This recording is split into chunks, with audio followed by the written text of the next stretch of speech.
Hello, আসসালামু আলাইকুম। কালকে একটা ডিসকাশন করছিলাম।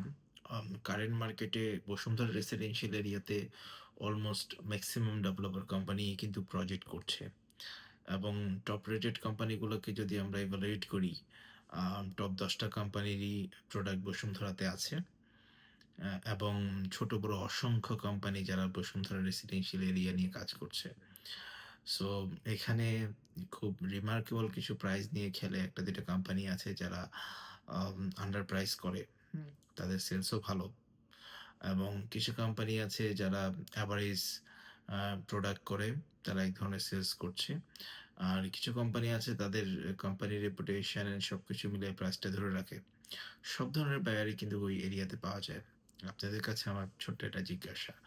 বসুন্ধরা রেসিডেন্সিয়াল এরিয়াতে আপনার কোম্পানি বা আপনি আসলে কি মনে করেন ওখানে কোন ডেভেলপারের প্রাইস কেমন হওয়া উচিত?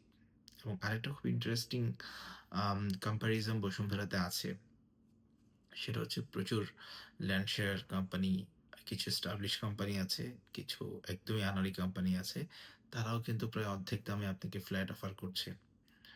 সো এই যে আনস্টেবল সিচুয়েশনটা যেখানে প্রাইস রেঞ্জ ১৬-১৭ হাজার টাকা থেকে শুরু করে ৭-৮ হাজার টাকা মানে ৭-৮ হাজার থেকে শুরু করে ১৬-১৭ হাজার টাকা পর্যন্ত আছে। কিছু ক্ষেত্রে অনেকে ২০,০০০ টাকাও প্রাইস চাচ্ছে। সো আপনাদের কাছে জানতে চাই বসুন্ধরা রেসিডেন্সিয়াল এরিয়াতে আসলে কোন কোম্পানির প্রাইস কেমন হওয়া উচিত? বা আপনার কোম্পানি কেমন প্রাইসে সেল করছে? তাহলে ওভারঅল মার্কেট থেকে আমরা একটা ইনসাইট পাবো। রিকোয়েস্ট করব রিয়াল আম ওপিনিয়নটা দিবেন। তাহলে আমাদের জন্য মার্কেট নিয়ে এনালাইসিস করা ইজি হবে। ভালো থাকবেন।